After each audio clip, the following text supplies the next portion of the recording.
Hello, this is unshaven Matthew Robert Payne, and this is the book Reframe Heaven.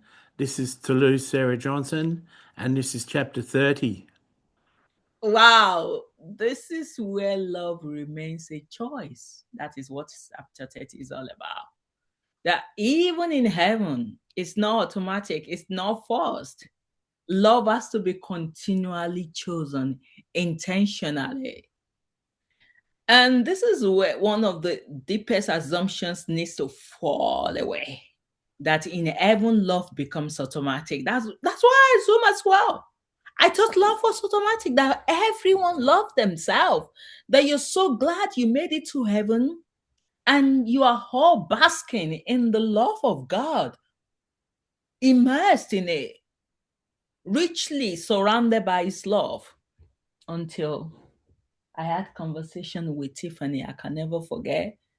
And Tiffany said, Tolu, Tiffany used to be in witchcraft in while he was on earth.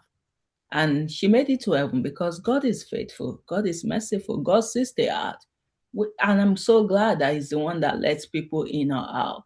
Because if it was decided by human beings, a lot of people will not make it to heaven. So Tiffany was in heaven, and Christians do not love her because she used to be a witch while she was on earth. How can that be? How can there be separation, hatred, in an environment, judgment, in an environment that's supposed to be surrounded by love? So if you are thinking that automatically when you get to heaven you will be surrounded by love, that might not be the case. Well, I don't know. You have a mix of both. You might meet people that don't like you. You meet people that like you. And it's so sad to know that that is not so. Because now I began to understand that love was never meant to be automatic, because what is automatic cannot be called love. Love that is programmed is not love. Love that is forced is not love. And love that has no choice is not love. And God has never desired a response that was not chosen. So, and this is why, even in perfection, love remains a choice. And the saddest thing is that your choice is, it doesn't even just remain as the love you have. It doesn't remain as a choice solely as a love you have towards your humankind. At the same time as well, it remains as a choice, as the love you have towards God, love you have towards Jesus, love you have towards Holy Spirit. And you'll be so surprised, some people get to heaven and they've got resentment towards God because of the journey they've gone through, and they feel God has neglected them, God has let them down. Even my husband experienced that when he got to heaven. He wasn't so happy straight away. He had this resentment towards God, which is valid, because if you lived with him, you will know that he really suffered. So I understand where he's coming from. But it's so interesting to be able to know that, not because that there's a choice, sorry, that there's a choice of who you love and how you love. And this is not because there's a resistance, it's not because there's confusion, it's not because there's brokenness sometimes, but because love only exists when it is willingly given. And I always think about it that love shouldn't be something that is difficult. Love should be something that should flow naturally out of human beings. But I've understand it is so much clearer to me that you cannot be compelled to love. You are not overridden into love. You're not designed to respond without will. You choose. You choose to respond. You choose to engage. You choose to give. And in that choice, love becomes real. So you might have a different understanding of heaven, but I will tell you that heaven is still filled with the same people like yourself. And whatever you think when you get to heaven, like we've covered in earlier chapters, it doesn't automatically erase. You're still that same person, and you need to work on yourself. And love is not sustained by emotion. It cannot be sustained by feelings, not even in heaven, because feelings can respond, but they do not sustain. Love is sustained by the decision you make every day, a continual willingness to remain aligned. And those are part of the conversations we had with Jesus this morning, where it's really sad about so many of his children that he had to let go in heaven because they've decided not to love. And that's what the 54 parables and the 50 commandments is all about. It all comes down to love. Love, love, love, love, love. I don't know. I think it might be Apostle Peter where Jesus was saying, do you love me? If you love me, follow. Feed Is my it sheep. feed my sheep? And then he asked again, I think Peter was getting angry. How many times? I love you. But Jesus knew what he was asking from Peter. And Jesus is asking you the same question as well. Do you love him? Because if you're on earth now and you don't possess love, do you think you'll get to heaven and automatically you'll become this loving person? So you need to start working on your. Of course, heaven is amazing.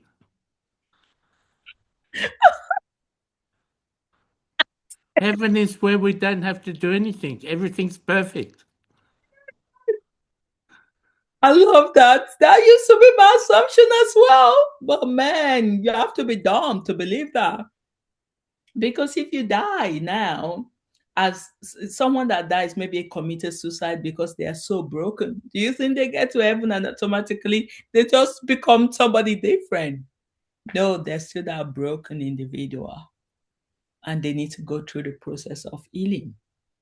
And you need to be willing to choose love every day. Jesus wakes up to choose love. Papa chooses love. Holy Spirit chooses love. They intentionally. It's not that love doesn't hurt them, but that's their way of life, to love.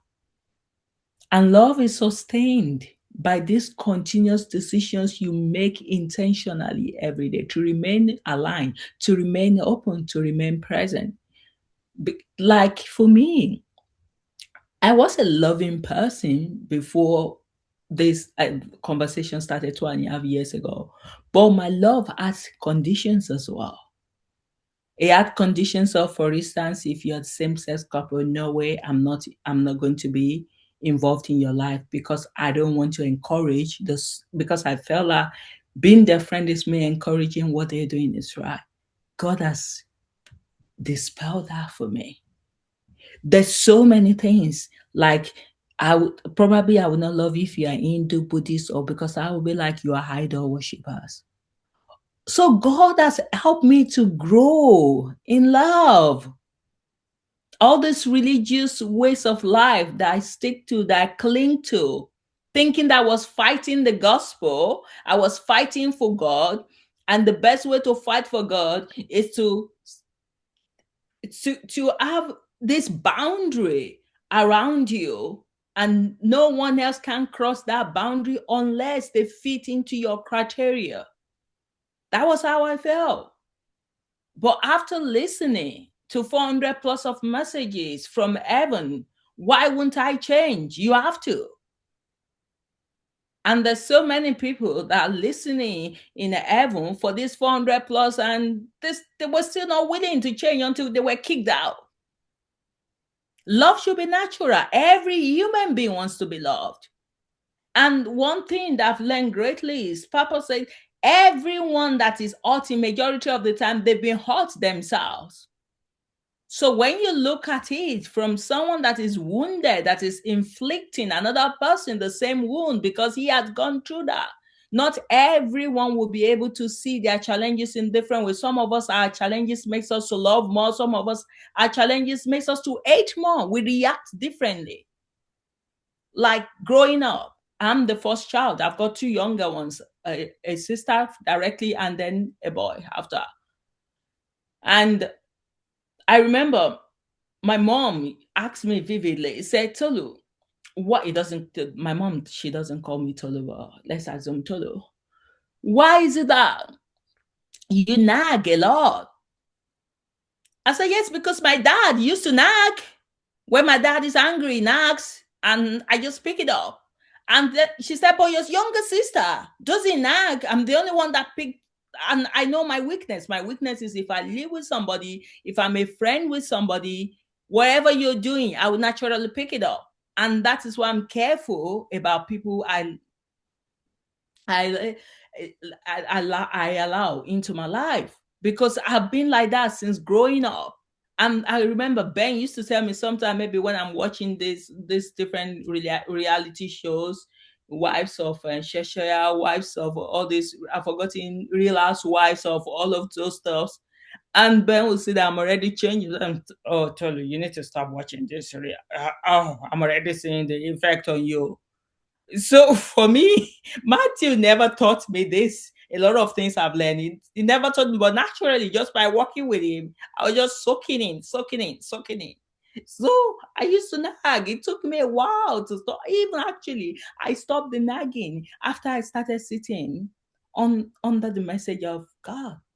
That was how I was able to get rid of the nagging. That it's just gone. Sometimes could still be angry, but that's no way compared to who I used to be. That's the message of love. It's changed me in so many different ways. And that is what this message should be. That is how it should be changing your life. But fortunately or fortunately, for a lot of us people that might be reading this book on earth, you don't even know what is love. Because just like Jesus said this morning, a lot of the preachers, they are kindergarten babies. So if you are being taught by kindergarten babies, you will never know what the gospel is. You'll never even know there's 50 commandments. You will never even know there's 54 parables. When I met Matthew singing this commandment and parable, I'm like, oh my God, just shut up. Every time, commandment, parables, commandment. Until I was able to see that, yes, actually, these parables were taught by Jesus. And a lot of them are already coming to pass. They're prophecies. When you look at those, now I love those parables. Like, oh my God, I love parables more than the commandment, because the parables like riddle to me. It's like something that you're unraveling. And I love the act of unraveling something new. It excites me. Like when I want to start another new book, I'm so excited. Oh, which approach are you going to use with this one? Yes. So, of course, I love the parables now. And I understand so well why Jesus is so sad that the church don't understand it. And I will tell you, there's no love in the church because the church has never taught the parables and the commandment of Jesus. All those years while he was on earth, that he went through those arduous processes of walking from one mountain to another, just teaching people the gospel. The gospel is not taught. So if you're The everlasting gospel has not been preached on earth. No, not at all. Not at all. So God is not going to hold that against you, because he knows you've not been taught. But when you get to heaven, you will see that you have to build up upon yourself to be able to, you will not automatically start loving, or people will start automatically loving you, vice versa. So the continuity is your choice, the continuity to remain in love. And this is what makes love eternal, not because it cannot change, but because it is continually chosen. I choose love intentionally every day. Like so many times when my children do things that before I'll be so upset, but I remember love, love. Then I smile. Okay. Like while I'm pressing down the anger within me, I'm smiling. So I've grown immensely, and I'm grateful to God for all of these messages. So it's not something I choose once or assumed. It's something I choose intentionally again and again and again. So you do not love because you have to. You love because you want to. And that desire is not imposed. It is formed through alignment. So love in relationship, there's love as well in relationship, isn't it? There's different types of love. There's a love you have for a friend, there's a love you have for a spouse, but love is still love, because love is never reactive. It is intentional. It's not based on need. It is not based on lack. It is not based on fear of losing, but it's based on recognition. You see, you understand, you know, and still you choose. You choose to remain. You choose to give, just like Jesus and Papa keep choosing every day, even though that love is hurting, is killing them, but they keep choosing. They keep remaining. There's so many times I've asked them, why? Why don't you just stop? But they said, because that's our nature, to love. So if it's God's nature to love, surely it must be your nature to love as well, to choose to give, to choose to engage. And that is what deepens connection. Because when you have this love towards God, that's where the greater clarity comes, because God does not require your love, He invites it. It does not force intimacy, He offers it. So maybe you could start by loving God. And I know God has said this in the past. I told you, if you cannot love your neighbor, how will you love a God that you don't say? So it's maybe it's even more harder to love God. But for me, it is not harder to love God because I built this relationship with God that naturally I love Him. And even in heaven, you're not made to love Him. You have to choose Him. I'm sure there are people in heaven now that still don't love God, but maybe they're still able to get away because they can pretend they do love Him. So not out of fear, not out of obligation, not out of expectation, but because you see Him. And in seeing Him, you respond freely. So you might be wondering, why does this matter? It matters because this reveals the nature of God. He could have created a world where love was automatic, but He did not. Because what He desires is not behavior, it is relationship. And relationship requires choice, even imperfection. So I hope you've been blessed. I will pass you on to Matthew to continue. God bless. So I welcome all of you. I just want to share that. I just want to pick up on Tiffany. Tiffany made herself known to me one day, and her and a number of witches came and visited me in the spirit, and they stayed and interacted with me for a couple of days, and we recorded sessions with them talking, and I was basically in a delusion. I was mentally unwell, and the recordings still are on YouTube. We didn't take them down, but in that process of meeting those witches, Tiffany made herself known to me, and after the delusion settled down, the next day we're doing an interview with God or one of the saints, and Tiffany spoke up and she said to Tolu through me, why do you continue to preach to Christians? You know, there's other people here in heaven besides Christians, and you're constantly using Bible verses and teaching Christians, but you know, heaven's made up of more than Christians. You need to Absolutely. change your message. You need to start preaching to the rest of us and teaching the rest of us. We can't understand, and you're just wasting our time, and we want to learn. And so Tulu changed her questions and started to address the whole of heaven. And then it's been through another transition too, where we essentially bring our message to heaven, but basically to non-Christians, to people who aren't Christians. And that's who our message is for. And you may have noticed that the only time we really talk to Christians in our message is to dress them down a little bit or correct their wrong thinking. And so Tiffany had been in heaven for 10 years, and you can imagine 10 years is a long time. And like we've said, you progress in heaven through your transparency by living out your purpose and by intimacy with Jesus. And she had a purpose in heaven. She was given something to do. She did that with excellence. And she tried to be transparent. She was transparent with other witches, but when she met Christians and asked what mountain she was from, which means what religion you're from, and she said, I used to be a witch, and they'd all reject her, and she continued to be transparent with every Christian she met because she wanted to meet a mentor. She wanted to have a mentor. She wanted to have a Christian friend that could teach her all about the Bible verses and all about Jesus. And that's how you grow. That's one of the reasons you go to church, is you fellowship with other Christians and you listen to Christian teaching.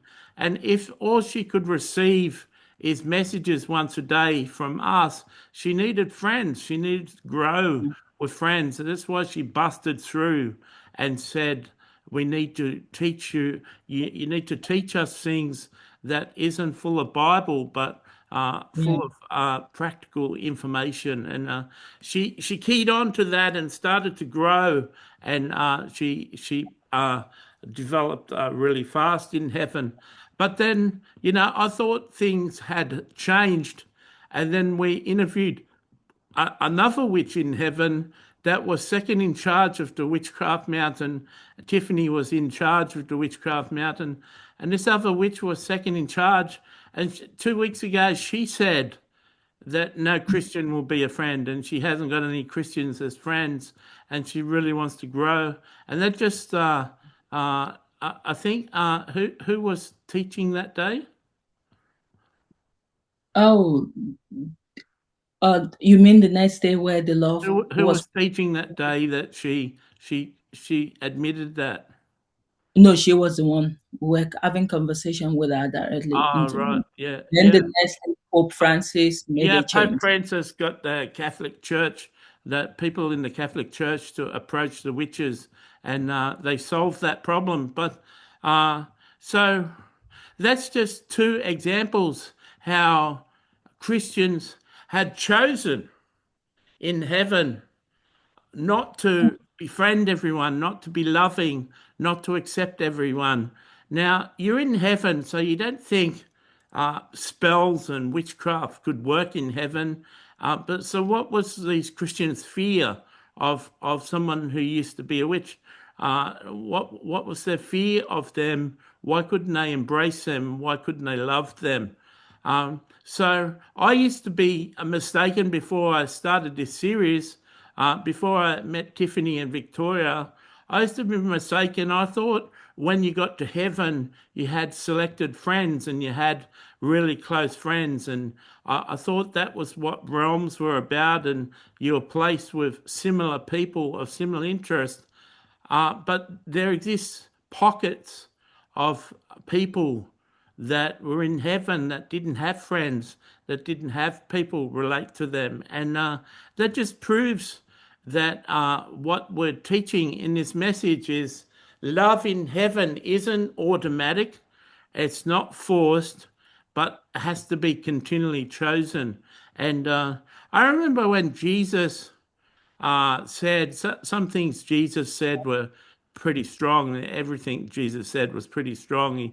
In his rebuke of the Pharisees in what's called the seven woes, he said you go to another country to win someone to Judaism.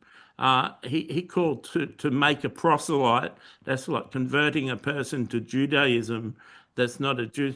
And he says, and you bring them back to this country and you turn them into a double the hypocrite that they used to be. In other words, to put it another way, you Christians win someone to the Lord and have them say a sinner's prayer, and they become a real jerk Yeah. because you did it. And isn't that true of today? Isn't that true? You know, I personally, how I've grown from interacting with heaven for 2.5 years and how I've developed in Christ, I personally wouldn't convert a person anymore. I No. personally wouldn't Yeah. lead a person in a sinner's prayer. I personally am working with people who are in the earth at the moment that I'm talking to through telepathy, and I just lead them to God and develop a relationship, help them develop a relationship with God. And I leave everything to them. And Absolutely. so if you had to be in heaven and you were forced to be loving, that wouldn't be true love. No. If you had to enter a marriage and you were forced into a marriage, that wouldn't be true love. But interesting enough, with arranged marriages, it's a marriage between two families, and their loyalty to their father and their loyalty to their family often makes arranged marriages work better than love marriages in the West. Yeah. they're more Yeah. successful because of the respect for family. But so God doesn't force you to love Him. God doesn't force intimacy. We've used this statistic before, but Nancy Cohen, a popular speaker on earth, says that only 10% of Christians choose to pursue intimacy with Jesus on earth. And the same Yeah. as in heaven. People don't choose to develop intimacy. And it's only when you have a good understanding of Jesus' teachings, and not only a good understanding, but a good practice of Jesus' ways and Jesus' teachings, that you develop the mind of Christ. You don't start thinking like Christ, you don't start thinking like Jesus until you know what he taught, until you know how to behave like him, then you start thinking like him. So the word mind of Christ is mentioned in the Bible, but very few Christians have ever experienced it, actually had the mind of Christ, actually had Jesus thinking in their mind. How should I appreciate this? You can be talking to a person who, one time I was talking to a guy in a hostel, like a church that used to open its basement up for tea and coffee on a Friday and Saturday night to minister to youth and minister to people. And one time a guy was in there in the coffee shop, and me and another staff member were talking to him, and Jesus just said to me, mention the fact that you've got so depressed before that you were suicidal, and you thought you're going to kill yourself. You're going to kill yourself. And I mentioned it to him, and he broke down in tears, and he said, that's how I feel. I don't want to live anymore. And it opened something up, but that's only the mind of Christ that did that. It's only the fact that I'm willing to talk about a subject that no one broaches, and humble enough to actually say it, and obedient enough to actually say that, because that's not something you just bring up to normal people in normal conversation. So you develop the mind of Christ by knowing Christ, but you can be in heaven and not have the mind of Christ. You Yeah. you can get to heaven and not be perfect. You can be in heaven and not be loving.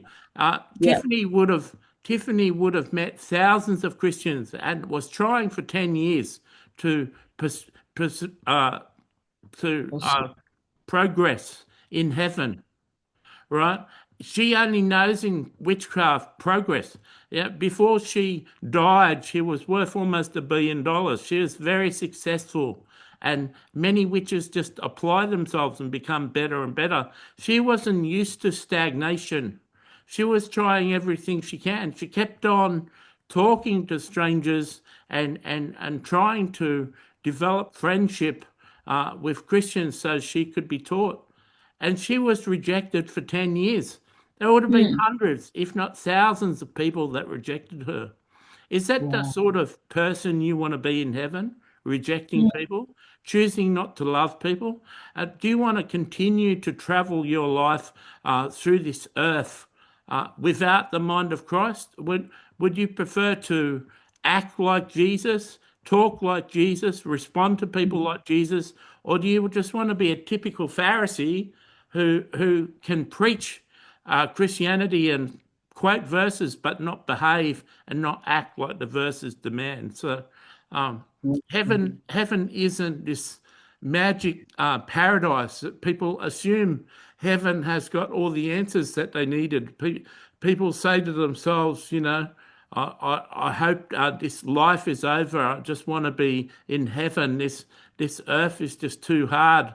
I just want to go to paradise, and I want all my worries to be over. But if you haven't transformed yourself, if you haven't become a loving, kind, generous, compassionate, sympathetic blessing to people, you're not going to be that in heaven. You've got to develop yourself. And if you don't develop yourself here, there's going to be no progression in heaven unless you do.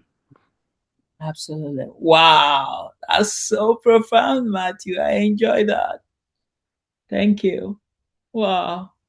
Well, Victoria will be ideal to speak to this chapter. So this is Victoria, and I'm in management in heaven, in the mountain of people who used to be witches, and I'm a good example to them. And uh, Pope Francis was loving enough to introduce me to some of his theological friends in heaven that have got masters in theology and learned the Catholic theology and were really beautiful people. And they've taken me on board, and a couple of them have signed up to be my mentors and to teach me theology. So I'm in a really happy place. My life has been transformed, and it was. I was interviewed one day, and I shared that no Christians want to be my friends, and Pope Francis heard it, and the next day when he was interviewed, he asked all the Catholics to befriend witches and start having witches as friends. So he did that with his close friends. And so I'm really traveling really well. Do you know, it's really hard for you to express unconditional love to another person when you haven't been given that. If Wow. if unconditional love hasn't been modeled to you, how are you to know what that is? How are you supposed to give that? And if you've been sexually molested, many times one of your character traits is you'll do anything for people's love. So some people who've been sexually abused, like myself, are very loving and very kind and Mm. very generous, but it comes from a place of insecurity. It comes from a place Wow. of trying to buy love and trying to earn love of other people. And it's not a wholesome form of love. Like many women who are obese, like Matthew's obese, many women are obese, allow themselves to become overweight and don't look after themselves because they don't want to attract males that will Wow. abuse them. And Wow. so many obese women are really beautiful women, really kind and generous and loving, and they'll do anything for you. And that's like a character trait of someone who's been sexually abused. So what you say is nice, what you say is beautiful, is just the fruit of sexual abuse. Mm. And so sexually abused women and sexually abused men can be really loving, but it's an immature form of love. It's a love that Wow. tries to buy love. It's a kindness and a love to try and buy love. It's also because they've got compassion because they've been hurt. They don't want other people to be hurt. They don't want other people suffering. So they're very in tune. They've got empathy for other people who suffer. So uh, some people who've really suffered are very empathetic people. And some people say that you can't develop deep compassion or empathy unless you've been hurt or abused or gone through some sort of trauma. And there's certain truth to that. So I've always wanted to know, like any witch who's pursued God in heaven, would love to know theology, and I'd love to be able to get to a stage where I know as many verses as Matthew. The difference Mm. between Matthew and you as a reader, the difference between Matthew and most Christians is Matthew only knows verses that he knows the uh, the the Wow. the real meaning of proper interpretation. Most Christians know a lot of verses, but they don't know the proper interpretation. Matthew knows the proper interpretation to everything Jesus said, and so I look forward to knowing verses for what they really are and having strength in my character built up by verses. But one of the things I'm doing is I'm making a study of Matthew's books on the parables and the commandments, and I'm learning to practice that and play out that love and demonstrate that love that was taught by Jesus. a lot of people speak about Jesus.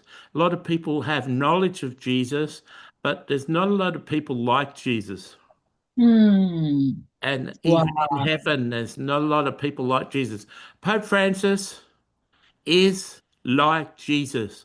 It's like Wow. meeting Jesus himself. Like I've spent time with Jesus face to face and had conversations with him and talking to Pope Francis. And Matthew knows that's not his first name, but talking to Pope Francis is just like talking to Jesus. He's a Wow. wonderful, mature Christian. And when you're mature, when you're mature Christ Christian, you look like Jesus. When the Wow. verse says, when we see him, we will be like him, and most people assume that verse means when you see Jesus, you'll become like him. But the true revelation of that verse is you don't see Jesus unless you really know him. Hmm. And when you fully see him, and you fully understand him and his teaching, then you'll become like him. But there's very few people in heaven who actually see Jesus. Like, it's one thing to be known, it's one thing for people to acknowledge you, it's another thing for a person to really see you and understand you. You Wow. may find there only be one or two people in the world that actually see you. So when the verse says when we see him we'll be like him, it's when you fully understand him and know him, you'll be like him. And Hmm. so that's what that verse means. It doesn't mean physically see Jesus. It means fundamentally totally comprehend who Jesus is. When you can totally comprehend who Jesus is, you'll be like him. And that's another way of saying when you understand everything he taught and you apply it, you understand the mind behind those teachings, then you'll be like him. And that's true. Matthew has become like Jesus. And so that's just some theology for you that I've learned in the last week or so in heaven. And I hope you enjoyed what I had to say. Yes, I especially enjoy Victoria. Thank you. Wow. To close the chapter, this is where you release the belief that love is guaranteed without decision, that love in heaven requires no response, and that perfection removes the need to choose no. And you begin to see otherwise, that love has always been a choice, not once, but continually. Because the depth of love is not measured by what is felt, but by what is chosen. So the shift is this: you stop waiting to feel love and you begin to choose it. Because in choosing it, you enter into what love truly is. God bless. God bless everybody.